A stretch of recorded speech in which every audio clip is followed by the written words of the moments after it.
Kia ora e te iwi e haere ake nei I te karare, ko ia tētahi o ngā Māori kaumātua rawa atu e ora tonu ana I tōna wā. Engari kātahi anō a Icy Cross o Ngāti Manu Kāhinga, ko tahirau mā ono o nā tau. E tau patu hia ana te ture takutai moana, Meka, I te whare pāremata I tēnei wā tonu nei, I mua I tana pānuitanga tuatoru. Nā wai kino kātahi ka kino ke atu, ngā raruraru e iri ana ki te upoko o te pāti Māori.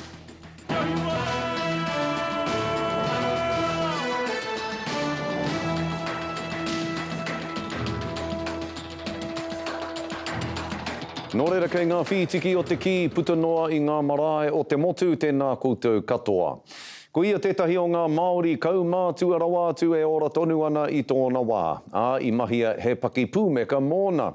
Engari kātahi anō a Icy Cross o Ngāti Manu Kāhinga, ko tahirau mā ono o nā tau. I te tau 2021 ka oti he paki pūmeka mō rāua ko tana tama a James Cross. Ko ia hoki tana kaitiaki e whakatika ana ki te whakanui I tōna huringa tau ko tahirau. Nā, ka tū tana tangihana ki te marae o Ngāti Manu I kāretu a te mutunga o te wiki nei, tokorima ana tamariki o tirā toko toru ka mahue I aia ki tēnei ao kiko nei, tai o tirā hoki ki te maha o ngā mokopuna me ngā mokopuna tuarua, ko tētahi ko te kaiwaiata rongonui o 660 a Matiu Walters. E te iwi kua Waimari e tātou I te tainga mai o Āperehama Edwards, rangatira o Ngāti Wai ki tā tātou pai kōrero I tēnei rā. Mōkori anō hoki kia tai mai ia I te mea kārepea I ko atu I aia hei ata wānanga I ngā take nui, kua kōmanoa ake I te ao Māori I tēnei rā. Nō reira e te tihi o whakaaro nui tēnā koe a hoa rangatira ana te karari I a koe I tō tainga mai I tēnei rā e mihi ana ki a koe tēnā koe. Kia ora. E hoi rongo koe ngā kōrero mo te kuia nei mo Icy Cross, ko tahirau mā ono o nā tau. He ho mōhiotanga ki aia? Hoi nō rā e ruruhi kuia tēnei āroha nui te ana e ana hapu, e ana iwi o te kāinga.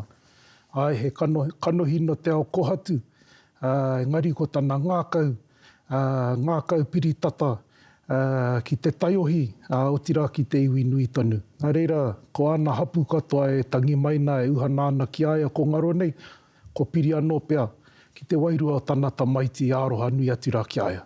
Tēnā koe I nā kōrero kāre. Kore, ka tūnahitia ia ki te whakaewarangi o whakaaro nui I roto I te roanga o te wiki I te iwi I ka poroporo aki atu ki aia mihi ana ki a koe hoi e nā kupu kōrero. Hoki rawa mai ki ngā kaupapa o te ao kiko nei, ngā kaupapa kei mua I a tāu e te tangata me te aha nā te tiriti o Waitangi I te tau 1840. I mana anō ai o tātou tika mai rāno ki ngā takutai moana. Mera wāke ka kokoraho te karauna I aua taonga o te taha moana mōna anake. Kāre hoki he whai whakaarotanga ki te iwi tuatahi ki tēnei whenua. I te tau 2003 ka angitu te tono a Ngāti Apa I te kōti mō ngā takutai moana o tō rātou rohe. Nā tērā ka tūwhera ngā kuaha ki ngā iwi katoa. I te tau 2004 ka whakatū ture te karauna hei aukati I te Māori ana ko te ture takutai moana. Ka rihaina a kahurangi tari ana tūria I te rōpū o reipa I runga I tana ātete atu ki taua ture. Nā koa nāia ka whakatūria ia ko te pāti Māori hei whakapūmau I ngā tika o te Māori me te tino rangatiratanga. I te tau 2011, ka nehua e te ture hō mo te takutai moana, te ture o te tau 2004. Ka noho ngā takutai moana ki te tūmata nui, engari ka wāte anō hoki te Māori ki te whakamātautau I ōna tika tuku iho ki aua taonga. Tairawa mai ki te pire hō o te wānei mo te takutai moana. I tērā wiki, ka tau ki te pāremata mo tana pānuitanga tuarua. I reira, ka whakatumatuma ake a Āperehama Edwards, nā waira ka arahina ia ki waho atu I te whare. Iau e hakarongo ana ki ngā kōrero kuare. E patere ana I ngā ngutu o te hunga kuare o te whare nei. Ka tino pupu ake. Te aroha mō ngā mokopuna ka hurenuke puta ki te ao nei. O tira o tātou tūpuna mātua. He tāhai whenua nui tēnei e homa. Nā reira, I te mea I ko nā hau. Puaki mai taku māngai. Ka tuku atu, tōtika atu oku whakaaro. Aha koa ngā ture o te whare nei, kau ke whakaihi ana tērā tuahuatanga me pēhea e kore ai. I tēnei wā tonu nei e tau patu hia ana te pire takutai moana hō ki roto i te whare pāremata i mua i tana pānuitanga tuatoru. Ko tātou a pire he whakaua ake i te ara ki te Māori, ki te hāpai me te whakau i ōna tika tuku iho. Nā ko nā hoki kua rā ake anō te maranga e te riri o te tohe, ko te mana o te tiriti o Waitangi me ngā tikanga o te Māori te tino pūtake. Nō reira ka hoki anō kia koe toku rangatira ko tai mai nei koe i tēnei rā, engari i tērā wiki i te whare pāremata koe, ka tahi koe ka panaia i te whare, i tō whakatumatuma ake ki ngā kōrero e kōrero hia ana i roto i te whare. I hāmene tia rānei koe, i muri i te panatanga o i te whare? Hoi no putarau atu au ki waho, ka oti i kona. I reira, whakatakoto ake ai, i oko anō whakaaro te take oku i tutua i te puehui au i roto i te whare.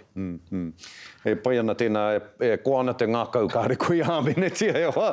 Engari, kua tono te kāwanatanga kia wawai ake, kia tō mua ake te pānuitanga tuatoru o te pire takutai moana nei, he aha tāu whakamāori i tērā tono a te karauna a te kāwanatanga kia wawai ake, kia hohoro ake te pānuitanga o tēnei pire? He māminga, he mō rika. He mahi mana kore e nei mahi a mai nei e te kāwana. Ko wai hoki ia, ki te whiriwhiri, pehea reina te nui, te iti, o te mana tuku iho a te Māori ki te moana. Ko pōhehe te tangata, ko eke atu nei tātou ki te 2,250, ko hoi no ko tautoko te kāwana i te tino rangatiratanga te iwi Māori. Engari kei kona tonu ia e nehu ana i tana pane ki te one e mea ke ana kei aia te mana rangatiratanga nui o tēnei whenua nā Waiteka. Ko koe te māngai mō Ngāti Wai, he iwi moana koutou, he iwi takutai moana koutou. Ki te mana tēnei pire hou nei hei ture, ka aha a Ngāti Wai? E kore rau atu mātau e whakai. Aha kua tau pēhea ngā kōrero a te kuarera, e kore a Ngāti Wai e hakae me taku mōhio ka pēra tahi te ao Māori hurinoa. Nā wai raini i teka, mā te hunga nei e whakatau, aera nei, kahore rā nei he mana tā te Māori ki te takutai moana. Inara ko te moana rā hoki he tupuna no tātou, ko te whenua i raro no tātou ake. Nā, tēnei mahi, e mahi ake nei he raupatu. Ka ore i ko atu, ka ore he raupatu tēnei.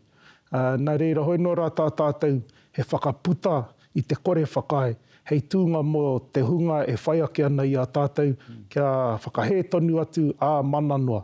Tēnei ki te tai o te moana, ka pari mai, ka timu atu, ka pari mai.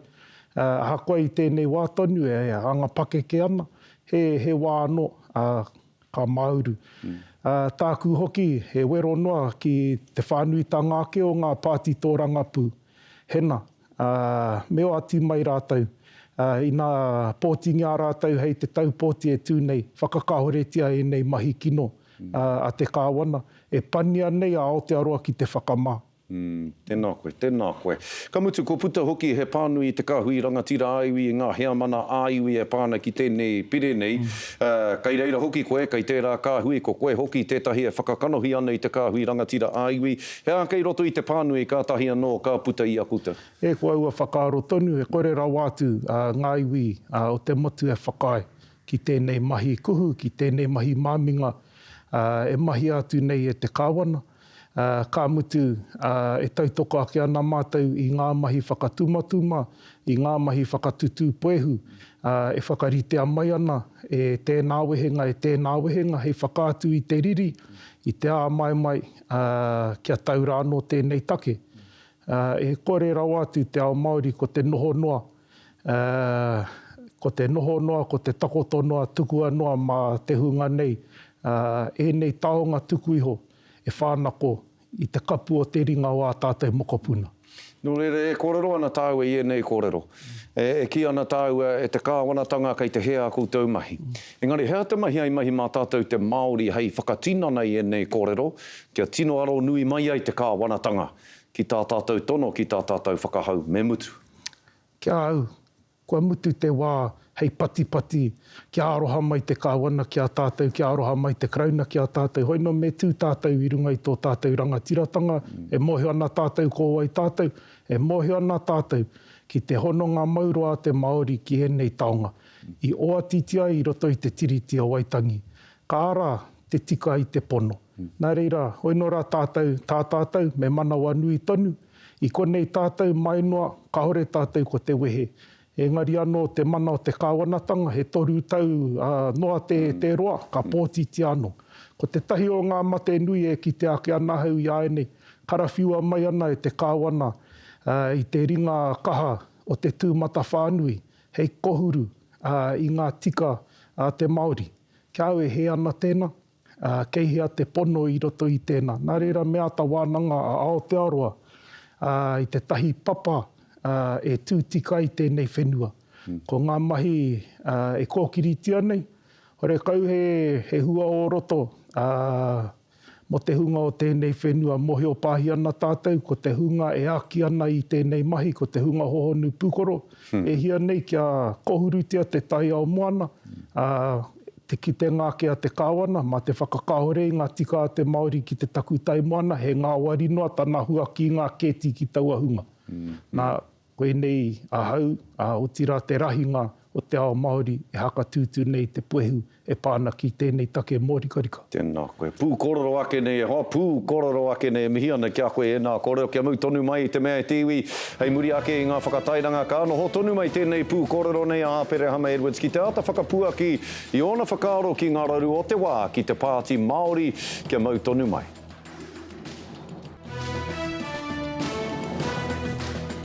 Hoki mai anō ki te karere i tēnei rā e tiwi, nā wai kino kātahi ka kino ke atu ngā raru e iri ana ki te upoko o te pāti Māori.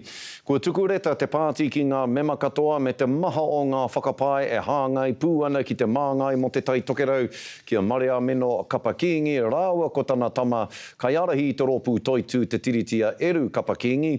Kei roto i te reta ngā kōrero mo tā te pāti whakaheke i a Maria Meno hei kai wepu o te pāti mo te whanonga o eru i te rā o te tahua pūtea me ngā amuamu o kawa mo tana kōrero kaikiri, kōrero whakaweti ki tētahi kaitiaki i te whare pāremata. Tai atu hoki ki tā Maria Meno whakapau i te nui rawa o te pūtea ki ngā whakahaeretanga i roto i tana tari.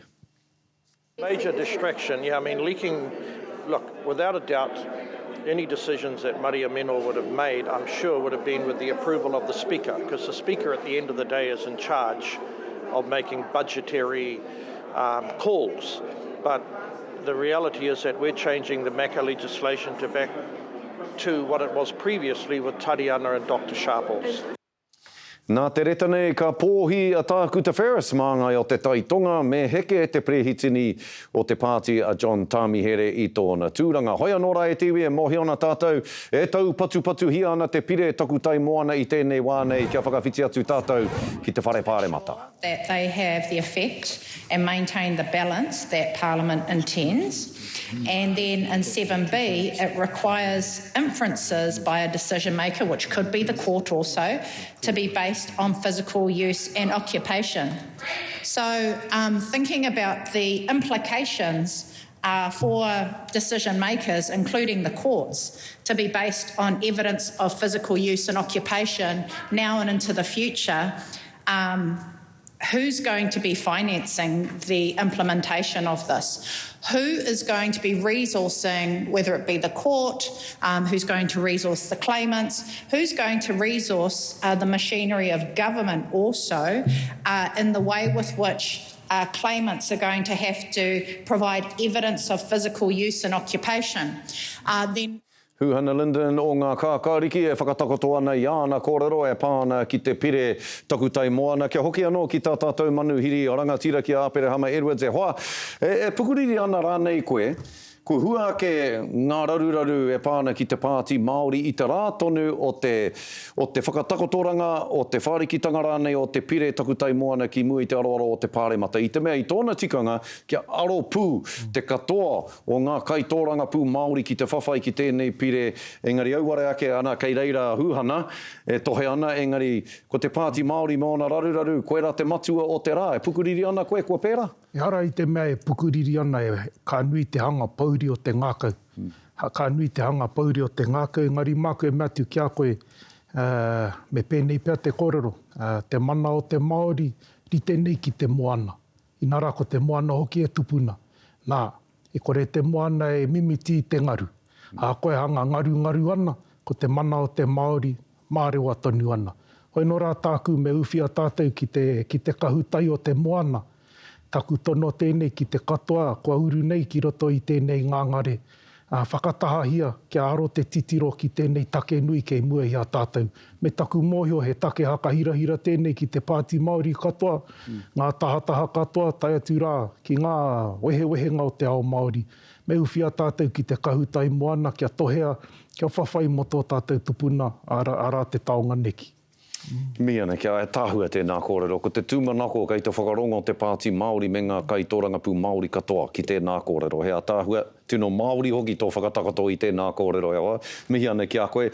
Engari, ko koe tētahi i whakakanohi i te hīkoi ki te pāremata i raro i te maru o toitū te tiriti. Me ala wāke ka puta te whakatau kei te whakarere, te rōpū toitū te tiriti i te Pāti Māori. E tautoko ana koe i tērā whakatau, kia wehe ngā taha e rua? Hoi no kia mārama tātou. He mana anō te rangatira, he mana anō tō te tino rangatiratanga, he mana anō tō te mana kāwana.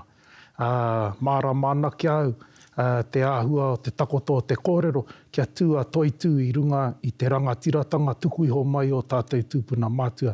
E nei take e puta nei, me puta. Me puta te nganga o te whewhe, kia ora ai, na kore e puta, haki noa tāria ka pahu mai anō. Te mearo hake puta ana ki mua i te aroaro o te ao katoa, engari me puta ka tika. Ki o whakaaro e tika ana kia whakamātātau te Māori i te mahi a te Pāti Māori i tēnei wānei, i nā rā hoki kei te pāremata hūhana o ngā kākāriki i tēnei wānei e tohe ana i te tohe, kia kaua tēnei pire takutai moana e whakamanatia. Ko tai rānei ki te wā me kimi te Māori i tētahi waka tōranga pū hou, nā runga no hoki ngā raruru o te Pāti Māori i tēnei wā. No, hore kaurawa ki taku titiro, me u tātou, hākoa hanga ngaru ana i tēnei wā, me u tātou. Mai rāno te kōrero a te Pāti Māori, me hakapono mai koe kia au, hakapono atu nei hau kia koe, me hakapono ngā tahi tātou ki tō tātou Māoritanga. Ko tērā kōrero e titi ana ki te ngākau o te tangata. Nā reira me u tātou, hoi no ko te mea ke, me hāngai te titiro ki ngā take o te wā. Te ringa whānako, te ringa raupatu a te kāwana, e raupatu tia nei te takutai moana. E kore rā e roa atu, ko tērā atu o ngā pire ka taka ki te aroaro o te whare pāremata. Ko te pūtake o taua pire e whakawai meha i te mana o te tiriti o Waitangi. Nā reira, e hara tēnei te wā kia pākorokoro tātou ki te kati, engari me whānui tanu te titiro a te Māori ki enei take e taka mai nei ki te aroaro, tohea te tohe nui, tohea te tohe roa, e puta i tātou. E tino whakaia nau ki tō kōrero i ki ake rā koe ki ngā Pāti Māori katoa o ngā kaitōrangapū Māori katoa o te whare, whakatahangi atu ngā raru mo tēnei wā, anei te kaupapa kei mui te aroaro ko te pere takutai moana. Engari, ko ngā tāngata kei te pūtake o tēnei raru, i Wainganui te Pāti Māori i tēnei wā nei, no te tai tokera. Nā, ko Maria Meno rāua ko Eru. He rautaki rānei tā te tai tokerau, he kahui rānei te tai tokerau. Ki te a te whiriwhiri ka hara koutou, hei tā wharau i ngā uri o te tai tokerau kei te pūtake o tēnei raru. Ako e nei tāku e mea ki ana, me tauawhi tātou i a tātou. Mai noa tēnā kōrero i roto i te Pāti Māori, e au tonu ana. E nei uri o te kāinga, no mātou anō, ka mutu ko te Pāti Māori ko ona pūtaketanga hoki, kei roto hoki i a mātou. Nā reira, ka horeu mo te māwehewehe, rapuaina te ara e uwhia ngā tahi ai tātou ki te kahu ko tahi, e tū ngā tahi, e whawhai ngā tahi, e tae ai tātou ki te Hawaiki hou, te Hawaiki mokopuna, ko roa e kōrero hia. Aroha nui atu anā hau, ki te katoa te hunga ko herekia ki roto i tēnei tūwhai āhua. Hoi nora ki taku titiro, hore kau e hua, o te huti i ngā rau o te pūnita, hoi no te mea ka puta he mamai. Nā rapua te ara e taua i tēnei take, o tira e tūtaha kaha i tātou ki te whawhai kei mua i te aroaro. Nā, koe rā tāku. E hoa, me pēnei taku mihi ki a koe te rangatira ko re hua ki te rangi o apera hama ki te whenua. Mihi nui ana ki a koe, nei hau e noho ake nei ki bua i a koe ki te whakarongo ki a koe me te miharo. Te miharo o te ngakau ki o kōrero, ki o whakaaro, me te ahua o te Māori o tō whakatakato i o kōrero. Ka mihi nui ki a koe hoa, rangatira ana te karari a koe tēnei rā ka mihi ki a koe, apera hama Edwards, Ngāti Wai, tēnā koe. Kia ora rawatu. Oi, nō rei tiwi, hei muri ake i ngā whakatairanga ko ngā huarere o te wā kia mau tonu mai.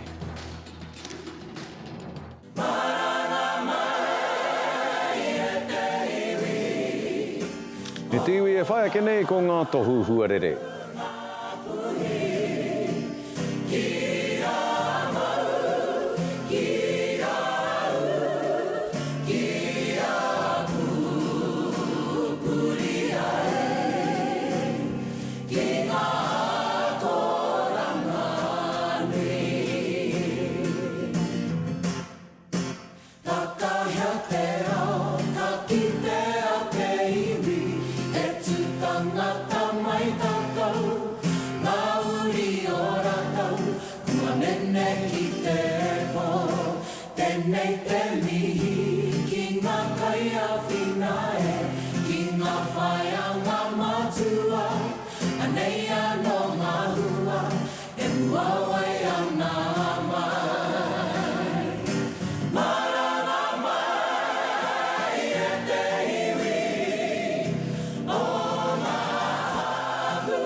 He tiwi koe nā tātou kohinga kōrero mō tēnei rā tūrou, Hawaiki.